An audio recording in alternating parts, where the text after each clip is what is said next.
honestly, I've experienced rejection, being honest and saying that this is something that I've signed up for, that I'm going to be going through. They like me, they get to know me for a little bit, and then I let them know that that's what it is. And it's just like, they think far into it in As ways they that. should. Hello, beautiful people. I hope all is well. I hope all is well. Welcome back to another episode of The Single Season, hosted by me, Alison Wellington, better known as Align with Alison. This week's episode features Kelsey, who is struggling with a decision on whether or not she should move forward with her surrogacy. But before we get into the episode, I'd like to thank this season's sponsor, Knox Brand Media, the go-to brand coach for 6 and 7-figure millennial entrepreneurs. Please be sure to like, subscribe, hit the notification bell, give me a 5-star rating, all the things if you think that this content is 5-star worthy. And as usual, I have some free resources to offer you if you listen through the entire episode. So let's get to it. Hi, Kelsey. Can you see me? Can you hear me? Yes, I can see and hear you. Welcome to the Single Season Show. How are you? Very well. Thank you. Thank you. How are Good, good. you? Fine, thank you. So you've written into the show. You gave us a little bit of information around a pending surrogacy. So can you explain what's going on and how can I help?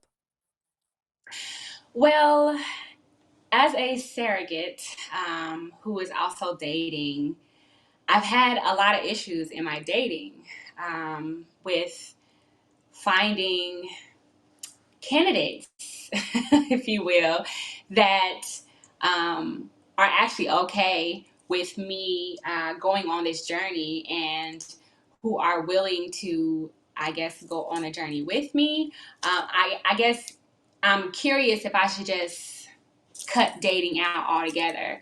The surrogacy process is pretty lengthy. Just getting up to the point of actually becoming a surrogate, a gestational carrier. And then once you actually do the transfer, you become pregnant, then there's that process. So within the process to actually becoming pregnant, I have been dating because I'm like, I'm not pregnant yet. I don't see a reason why I should just cut myself off from possibly finding a partner. But the closer and closer I get to actually getting close to my transfer date and becoming pregnant, I'm just more and more leaning toward just giving up on dating altogether until I'm just done with the surrogacy pregnancy and kind of taking a little time to get myself back together after.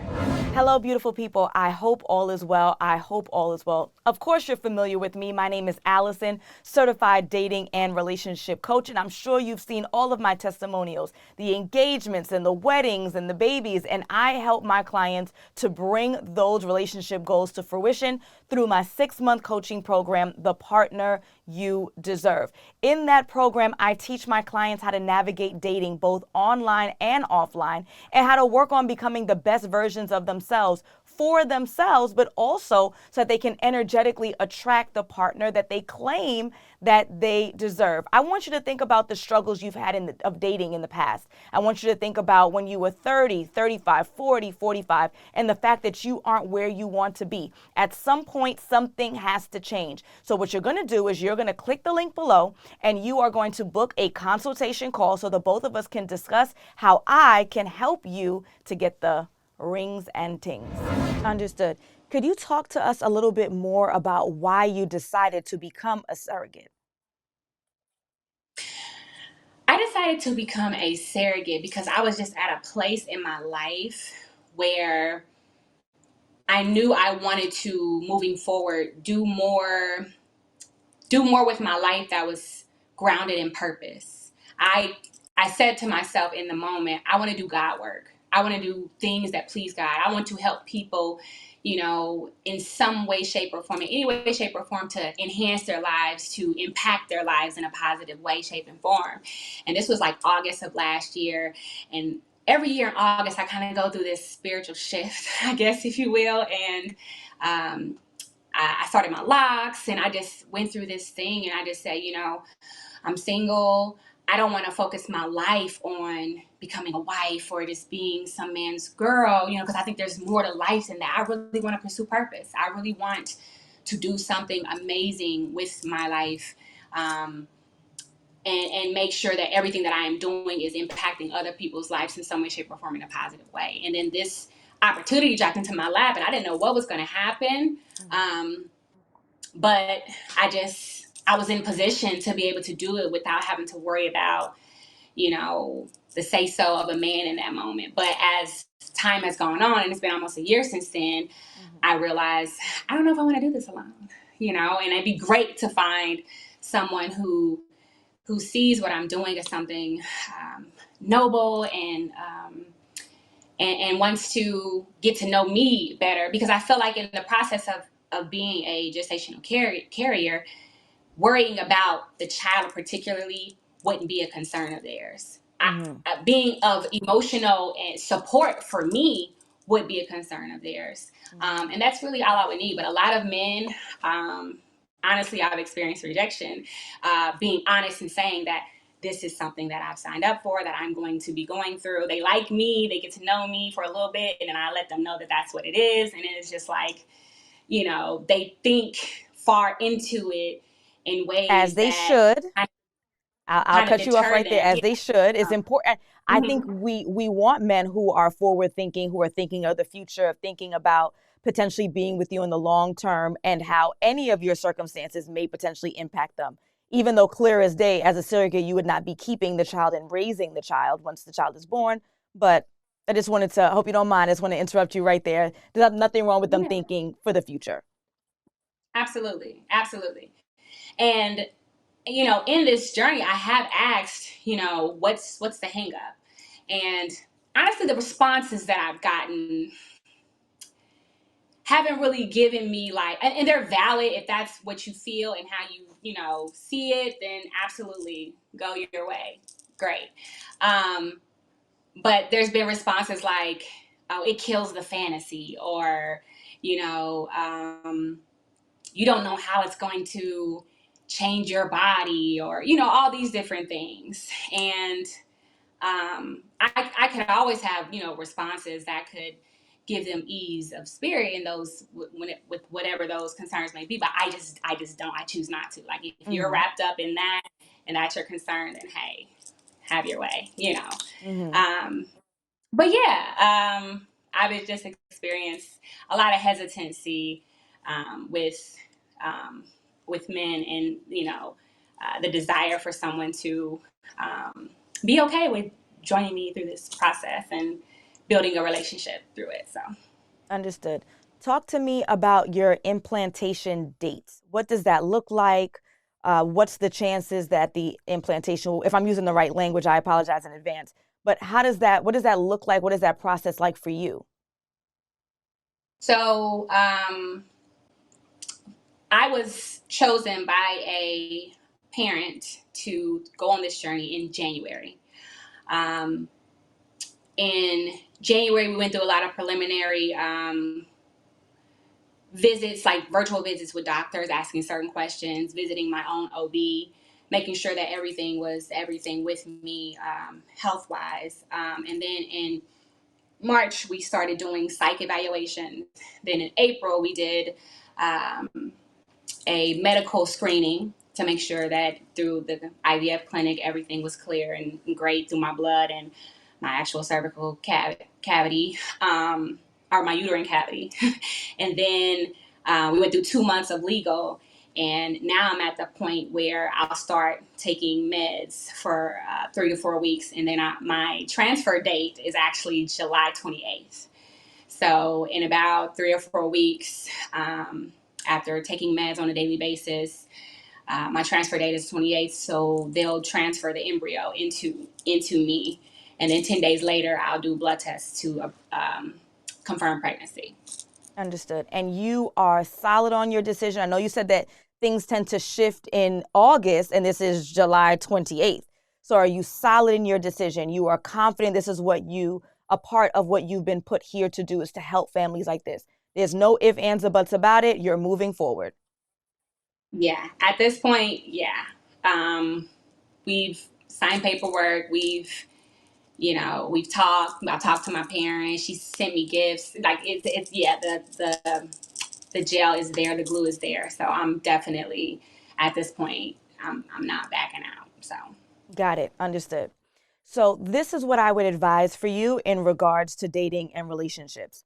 I know that you said that you face potentially a lot of rejection or a lot of hesitancy in regards to the guys that you've met. They like you, they don't like the circumstance. They're concerned about how this will impact you physically, they're concerned about how it will impact you emotionally, and therefore how it would impact them because they would be dating you and involved with you.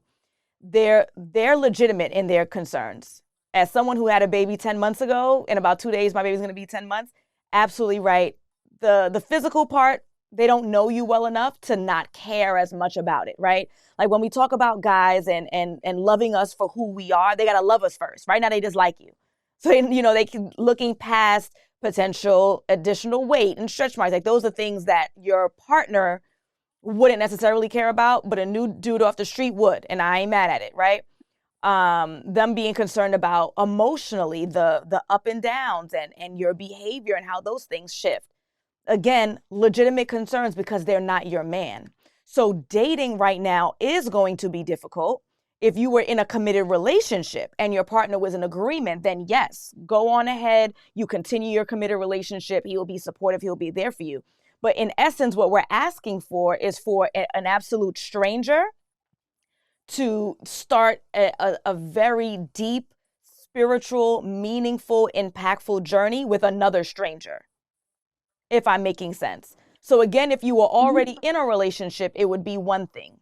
But to start something anew is a lot to ask.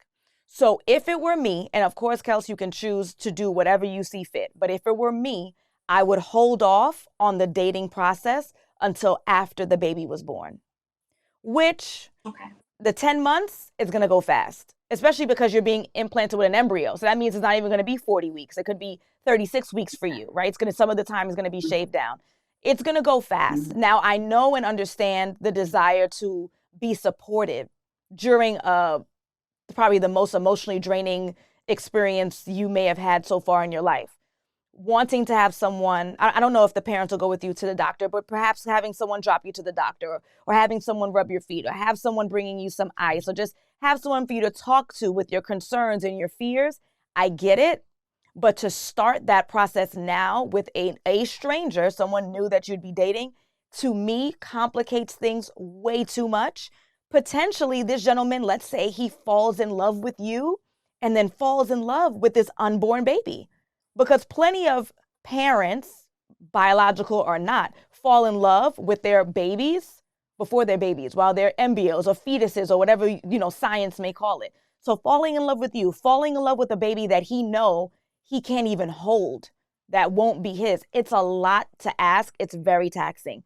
So my recommendation is focus on you, focus on carrying this baby for the next less than 40 weeks, less than 10 months. You bring that baby to this world, you hand it over to their parents, and you start to rebuild yourself, your emotions, your hormones, perhaps your physique if you're concerned about that, and then you can reposition yourself. If I were you, I would hold off. Hello, beautiful people. You know I always say that faith without works is dead. So let's put in some work so that you can be found by the partner that you deserve. If you're not ready for full-on coaching yet, then it's time for you to join the Future Wives Club. It is a private community where I teach how to navigate dating successfully in 2023 and beyond. What does it offer? We have 120 plus hours of past Q&As, all of my past trainings and ebooks. We have a monthly insight session, pop-up mini trainings. I check in with you twice a week to make sure that you're staying accountable and you're going outside so that you can position yourself to be found by the partner that you deserve. We have Wifey Wednesdays where I send you morning affirmations. There's discounts off of coaching and masterclasses. And lastly, and most importantly, we are building a community of sisterhood of like-minded women who have the same goals and aspirations as you do. So what I need you to do is click below, join us in the Future Wives Club. It costs less than your daily cup of coffee. Take action. That's the only way that you're going to see the difference that you desire. Okay. So what would you suggest because since maybe like March, I have been honestly like praying to have this just fiery desire for a partnership taken away because it's there and I can't deny it, and I try my best to not get really consumed and obsessive about it.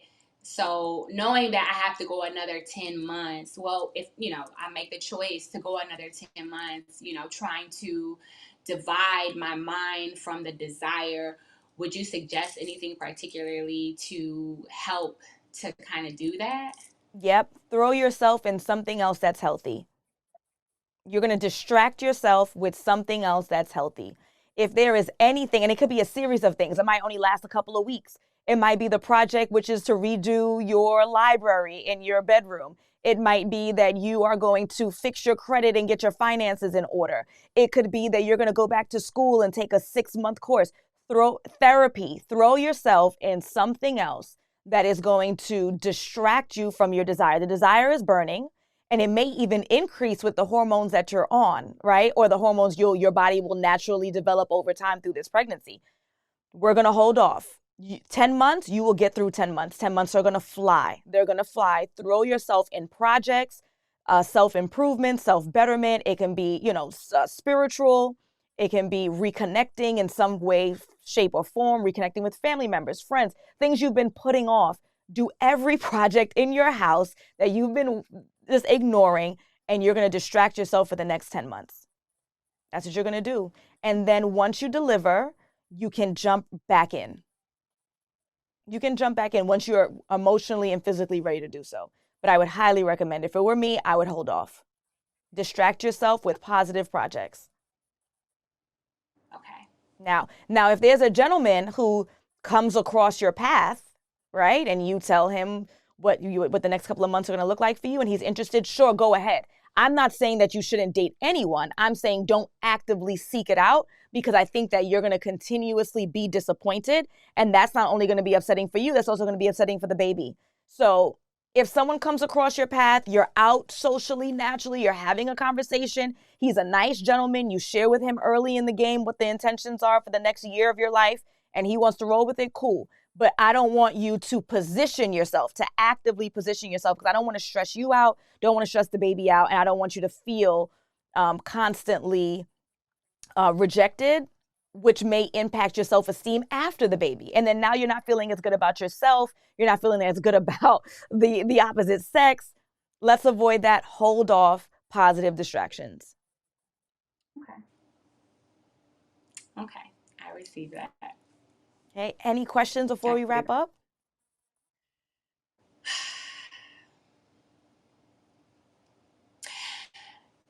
Should I join your future wives club, or would that be too much for the journey and kind of wait to closer to the end? That's a good question. So the Future Wives Club is my private Facebook community that has like 150 hours of Q&A. I have all of my trainings, all of my ebooks. It has community. I tell you where to go depending on where you are in the country or around the world to find like-minded gentlemen who want a family. It costs $62 a month. If I were you, I'd hold off. Because, and I'm not saying hold off until after delivery. Maybe it's what you start to do in month 8, right? So you start reading the ebooks, you start watching the trainings, you start paying attention to how you're going to create your dating profile. Maybe you don't activate it just yet, but you set it up. You don't have to wait until the baby is actually delivered. But maybe around 8 months, you've done every project you can imagine. Now you know that you're transitioning. You're in that last trimester. We're almost close to the end of the mark. Now you can begin to prepare yourself emotionally. So around 8 months. But I don't want you to sign up now, because you're not going to be able to take action if you follow the advice that I offered from almost the next year. Got you. Okay. Okay. Thank you so much. This has been so eye-opening, and I'm sure the audience is going to appreciate your story and be able to resonate, even if they're not an active surrogate, but just understanding that sometimes we have a purpose that's more driven right now than our romantic life, and it's okay to put things on pause. It's okay to prioritize other things in the moment before you get into your serious dating and relationship season. Yes. Thank you so Thank much. you. It's been a pleasure. Thank you. Have a good one. Thanks. All right, folks. So for our closing conversation, I think that even though for most of us, we would never be in a position that Kelsey is in, we can understand how sometimes there are things that come into our lives that may interrupt our intentions or our plans. Either we've invited it in or it's kind of fell into our lap. Sometimes we need to focus on school. Sometimes we need to get our credit or our finances in order. Sometimes we need to reconnect with ourselves or with our family so that we're working on our intrapersonal relationships before we start our romantic ones. So we all can take something from her story and understand that it's okay to put relationships and dating on the back burner in the moment in order to take care of business. If there is something that's important to you that's pushing you, that you desire to complete first, it's okay to put dating and relationships to the side for the moment, but make sure you get right back on it as soon as you meet that goal or you complete that accomplishment. Guys, it has been a pleasure. Thank you so much for tuning in for another episode of the single season. And please make sure that you like, share, hit the notification button, and give me that 5-star rating on Spotify, podcasts, Apple Podcasts, Google Podcasts, wherever you're coming in. Please make sure you show some love because I appreciate that more than you can ever imagine. Have a good one.